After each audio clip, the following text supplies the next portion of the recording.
کے لیے غریب نوازی جو ہے آپ کی پیدائشی تھی. اور یہاں پر حال یہ تھا، سرکار غریب نواز رضی اللہ تعالیٰ عنہ کے دربار عالی جاہ میں جب کبھی کوئی ضرورت مند آیا تو کبھی آپ نے اسے نہ نہیں کہا. آپ کے لنگر خانے میں پکانے والا جو باورچی ہے وہ بھی اللہ کے ولی تھے. وہ کہتے جب جب لنگر خانے میں مال کی ضرورت ہوتی میں آتا حضور غریب نواز کے پاس پیسہ مانگنے کے لیے. آپ مسلح اٹھاتے اور کہتے کہ جو ضرورت ہو لے لو. کبھی غریب نواز نہ مسلح کے نیچے دیکھتے تھے اور نہ کبھی میرے ہاتھ کی طرف کہ کتنا لیا ہے. میں ان کے مسلح کے نیچے سے جتنا مال ملتا تھا سب لیتا اور ضرورت کے بھر میں لنگر خانے میں چیزیں لاتا. پوری زندگی گزری کبھی نہ لنگر خانے میں مجھے کوئی چیز لانے میں کمی نہیں ہوئی. اور کبھی سرکار غریب نواز نے مجھ سے سوال نہیں کیا، مجھ سے حساب بھی نہیں لیا. وہ عطائیں تھی آپ کی، اس طرح کی عطائیں. جمال تو ایسا، اللہ اکبر، عطا کرنے پر آئیں تو ایسے عطا کریں کہ سرکار غریب نواز رضی اللہ تعالیٰ عنہ کے مزار اقدس کے باہر حضرت علامہ ارشد القادری رحمۃ اللہ علیہ نے واقعہ نقل فرمایا ہے اور بڑا دل کو ہلا دینے والا واقعہ ہے. فرماتے ہیں کہ آپ کے دربار کے سامنے بھی ایک ولی تھے. اولیاء میں دو کیٹیگریاں ہیں، کچھ اولیاء جمالی ہوتے ہیں، کچھ جلالی ہوتے ہیں. کچھ کی مزاج میں شدت ہے، کچھ کی مزاج میں نرمی ہے. حضرت غریب نواز رضی اللہ تعالیٰ عنہ کے دروازے کے باہر آج بھی ایک مزار تھا. وہ ایک بہت بڑے ولی کامل تھے سلسلہ چشتیہ کے. ان کی بھی قبر وہاں پر تھی. ان کی بھی قبر، ظاہر سی بات ہے ہر کوئی اپنے پیر کے آس پاس دفن ہونے کو پسند کرتا ہے. وہ ولی بھی وہیں دفن تھے. ایک زمانے میں ایک خاتون غریب نواز کی بارگاہ میں منتیں کر کر کے، دعائیں کر کر کے ایک بچہ مانگی تھی. بچے کی ولادت ہوئی. اللہ ہی دیتا ہے، دربار اولیاء سے دیتا ہے. رب تعالیٰ ان کی باتوں کو پسند فرماتا ہے. اور وہ عورت اپنے بچے، 1 سال کے بچے کو لے کر کے آئی تھی شکرانے کے لیے اجمیر معلیٰ میں غریب نواز سرکار کے دربار میں. لیکن وہ باہر ہی ابھی بیٹھی تھی. جو ولی کامل غریب نواز کے سلسلے میں تھے، ان کا نام میں ذکر نہیں کر رہا ہوں، وہ باہر جہاں ان کی قبر تھی وہاں وہ عورت بیٹھی تھی. ان کی قبر کے پاس بچے نے پیشاب کر دیا. بچہ بچہ ہوتا ہے. اب جب پیشاب قبر پر بہنے لگا تو اچانک قبر سے ایک ایسا اچھال آیا کہ بچہ ہوا میں اڑا، نیچے گرا اور سر پھٹ گیا. اسی وقت بچے کی آہیں نکلی اور سانس بند ہو گئی. بچے کے دل کی دھڑکنیں بند. وہ عورت بے ساختہ پکارنے لگی. بڑی منتوں کے ساتھ ایک بچہ ملا تھا. بچے نے جو غلطی کی لیکن یہ بچہ یہی مر گیا اجمیر. وہ رونے لگی سرکار غریب نواز کے دربار. یہ وفات کے بعد کی بات بتا رہا ہوں. بہت رو کر کے کہنے لگی کہ جب آپ کے ہی دربار سے بھیک مانگ کر میں گئی تھی تو اللہ نے مجھے بیٹا عطا کیا، اور اگر یہ واپس ہی جانا تھا تو پھر یہ بچہ آیا کیوں جو میری آنکھوں کو اتنے دن ٹھنڈک پہنچایا. میں کیسے صبر کروں گی، کیسے برداشت کروں گی. یہ کہتے کہتے وہ تھک ہار کر کے غریب نواز سرکار کی چوکھٹ پر گر گئی. تو اس کے بعد اچانک فقیروں میں آواز آئی، بچہ حرکت کر رہا ہے، بچہ حرکت کر رہا ہے. جب آ کر کے اٹھا کر کے دیکھے تو وہ بچہ زندہ تھا، اس کی سانسیں چل رہی تھی. رونے لگا اور وہ بچے کو سینے سے لگا کر دوسری طرف پانی پلانے کے لیے گئی. ساری بھیڑ اس بچے کو دیکھنے گئی. اچانک اس ولی کی قبر پھٹ گئی جو دروازے کے باہر تھے. قبر پھٹی اور وہاں سے ایک بزرگ نکلے اور کسی کو دکھائی نہ پڑے، اوجھل ہو گئے اور قبر ویسی کی ویسی رہ گئی. اور اس کو بعد میں لوگوں نے ڈھانک دیا. موجود مشائخ اور اولیاء جو تھے ان سے لوگوں نے سوال کیا کہ کیا ماجرا، ہمیں کچھ سمجھ میں نہیں آیا. تو ان بزرگوں نے ڈرتے ڈرتے کہا بات در حقیقت بادشاہ اعظم کی ہے، سلطان اعظم کی ہے. یہ خاتون آئی تھی، یقیناً ان سے مانگا تھا غریب نواز سے. سلطان کی عطا تھی، غریب نواز کی عطا تھی جو بچہ دیا. وہ شکرانے کے لیے آئی لیکن اس کے بچے نے پیشاب کر کے ان کے دربار میں رہنے والے ایک ولی کی قبر کی بے حرمتی کر دی. تو اس ولی کو برداشت نہ ہوا. جلال میں انہوں نے قبر سے ہاتھ اٹھایا تو بچہ اچھل کر کے گرا اور مرا. لیکن سرکار غریب نواز کو اس خاتون کا رونا دیکھا نہ گیا اور غریب نواز نے رب ذوالجلال کی بارگاہ میں عرض کی، مولا اس بچے کو تقدیر شبہ مبرم سے تو عمر عطا فرما۔ رب تعالیٰ نے پھر سے اسے سانسیں جاری فرمائی، اور جب بچہ زندہ ہوا غریب نواز نے اس اپنے سلسلے کے بزرگ سے مخاطب ہو کر کے فرمایا، اے میرے مرید، میرے سلسلے میں تو بیعت ہے، یقیناً تو بہت سالوں سے میرے پاس سو رہا ہے، لیکن یاد رکھ میرے پاس آنے والے ہر طرح کے لوگ آئیں گے، باادب بھی آئیں گے، بے ادب بھی آئیں گے، کسی کی بے ادبی تم سے دیکھی نہیں جاتی، اس لیے میرے دربار سے اٹھو اور بہت دور جا کے سو جاؤ۔ غریب نواز کا حکم آیا کہ میرے پاس آنے والے کئی طرح کے آئیں گے، تم سے ان کی بے ادبی بے دیکھی نہ جائے گی، اٹھو اپنی قبر سے دور جا کر کے سو۔ ان کی قبر پھٹی اور وہ اٹھے اور چلے گئے، وہاں قبر آج ہے ہی نہیں۔ علامہ ارشد القادری رحمت اللہ علیہ نے پورا واقعہ لکھا ہے، یہ سلطان الہند ہے جو ہم جیسے نکموں کی حاضری کو بھی آج قبول کرتے ہیں۔ کیا چور نہیں ہوتے وہاں پر؟ لوگ ہم سے یہ سوال کرتے ہیں، لوگ ان کی قبر کے پاس اتنی بے ادبی کر رہے ہیں، غریب نواز کے دربار میں شریعت کے خلاف بہت سارے کام ہوتے ہیں، ہم نے کہا نہیں ہو رہے، ہوتے ہیں، بہت سارے ایسے کام ہو رہے ہیں، چاہے وہ مجاوروں کے ذریعے سے ہو، چاہے وہ وہاں کے رہنے والے ٹھیکیدار چوروں سے ہو، یا پھر زانیوں سے ہو، گناہ کرنے والوں سے ہو۔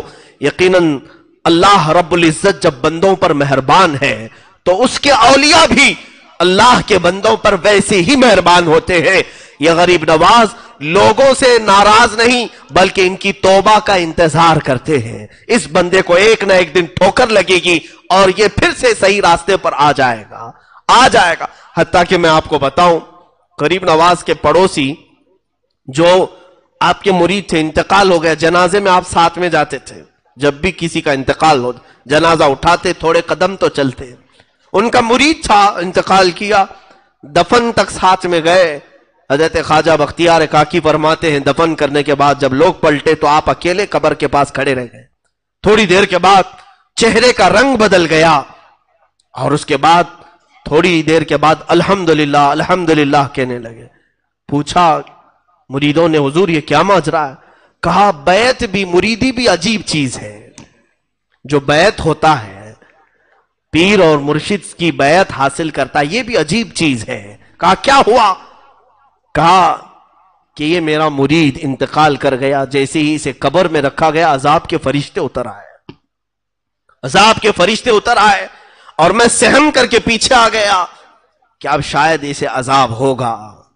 اسی اثنا میں نے اپنے مرشد گرامی خواجہ عثمان ہارونی کو دیکھا، اس کی قبر کے پاس حضرت خواجہ عثمان ہارونی وہ عذاب کے فرشتوں کو روک رہے ہیں کہ اسے عذاب نہ دو، یہ میرے مریدوں میں سے۔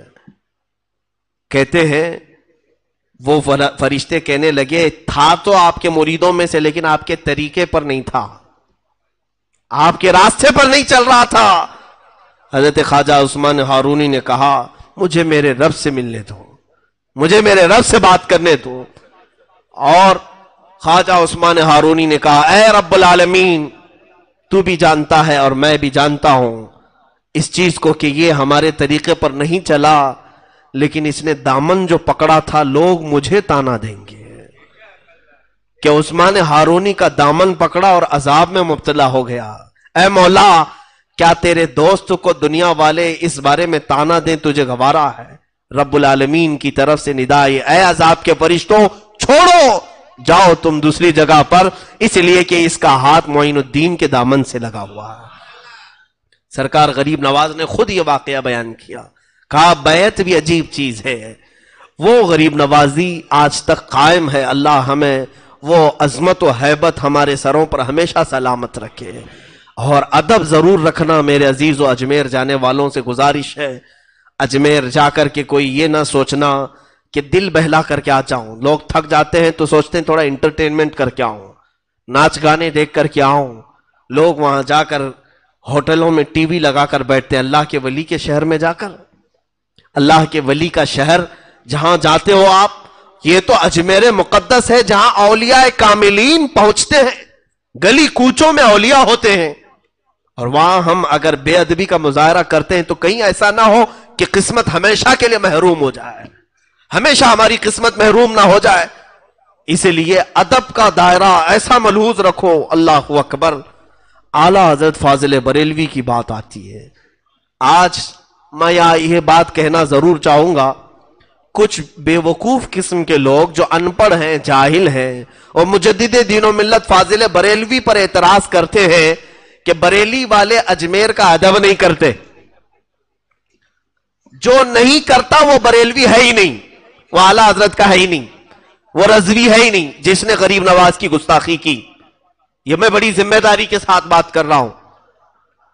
سرکار اعلیٰ حضرت فاضل بریلوی کے جو برادر محترم علامہ حسن رضا بریلوی ہیں، ان کا شعر آج بھی غریب نواز کے آستانے پر لکھا ہوا ہے. خواجہ ہند وہ دربار ہے اعلیٰ تیرا، کبھی محروم نہیں مانگنے والا تیرا. کسی اور کا شعر نہیں، بریلی والے کا شعر ہے، آج بھی لکھا ہوا ہے. اب یہاں پر میں یہ بتانا چاہوں گا کہ ابھی تعصب بہت آ چکا ہے، پیر پرستی کا اور نفس پرستی کا. کچھ لوگوں کو ایسا لگتا ہے ہم شریعت کی بات کریں گے تو دھندا پانی ان کا بند ہو جائے. ہم کہتے شوق سے مرید بناؤ لیکن شریعت مصطفیٰ پر قائم ہو کر کے بناؤ. یہ بات ٹیڑھی ہے نا، ظاہر سی بات ہے. جب ہم یہ بات کہیں تو انہیں ایسا لگے گا کہ اب تو ہماری بہت ساری بندشیں یہ لگا رہا ہے، ہمیں عورتوں سے ملنے منع کرتا ہے، ہمیں ناجائز و حرام کام کرنے سے منع کرتا ہے، تو پھر ہم کیسے پیر رہیں گے؟ اس لیے دشمنی اعلیٰ حضرت سے کرتے ہیں. سرکار اعلیٰ حضرت رضی اللہ تعالیٰ عنہ کے دربار معلیٰ اجمیر معلیٰ میں حاضری کے آداب میں اجمیر کے مقدس زمین پر موجود مشائخ سے ہی بیان کرتا ہوں. آج بھی وہاں موجود ہیں بہت سارے اچھے لوگ جو خاندان در خاندان روایتوں کو نقل کرتے ہوئے آ رہے ہیں. اعلیٰ حضرت جب اجمیر پاک جاتے تھے حاضری کے لیے تو جو مزار پاک کا احاطہ ہے جہاں بھیڑ لگا کر کے مزار پر اچھل کود کرتے ہیں لوگ، اعلیٰ حضرت چوکھٹ کے باہر کھڑے ہوتے تھے، اندر بھی نہیں جاتے تھے. مجاورین اس وقت کے جو جانتے تھے پہچانتے تھے، راستہ چھوڑ دیا اور کہا آئیے مولانا احمد رضا خان بریلوی، بریلی سے آپ آئیں، آپ کے علم کا بڑا شعرا سنتے ہیں، آپ اندر آئیے، حاضری دیجئے. اعلیٰ حضرت یوں زبان سے انگلی سے اشارہ کر خاموش کرواتے، خاموش ہو جاؤ. اور کیا لفظ کہتے تھے جانتے ہیں؟ اعلیٰ حضرت یہ فرماتے کہ کتے کا کام دروازے پر رہنا ہوتا ہے، کتا مالکوں کے گھر کے اندر نہیں جاتا. اعلیٰ حضرت نے یہی الفاظ غوث پاک کے دربار کے لیے استعمال کیے، تجھ سے در در سے سگ اور سگ سے ہے مجھ کو نسبت. اور اجمیر معلیٰ میں حاضری دیتے تو کہتے کتا اندر جاتا نہیں ہے.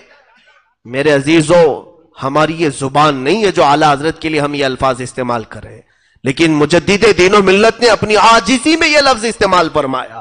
عاجزی میں کہ ہم گداگر ہیں، فقیر ہیں، اور فقیر دروازے کے باہر ہی رہتا ہے، اندر جانے کا اسے کیا حق پہنچتا ہے. یہ ادب رکھنے والے مجدد دین و ملت پر آج کل کے وہ چور لوگ جو جیب کترتے ہیں وہ اعتراض کر رہے ہیں. عورتوں کو اندر کر کے پیسے نوچ لیں اور ان کا مال حرام طریقے سے کھا لیں، وہ اس شان والے مجدد پر اعتراض کرے. بہت افسوس کی بات ہے. پڑھو، علم حاصل کرو، جہالت سے توبہ کرو، اور تمہیں پتا چل جائے گا کہ اولیاء کا ادب کیسے کرتے تھے. آج تمہیں خود بھی ادب سیکھنا ہو تو ان اولیاء کو دیکھو کہ یہ کیسے ادب کرتے ہیں. بہرحال سرکار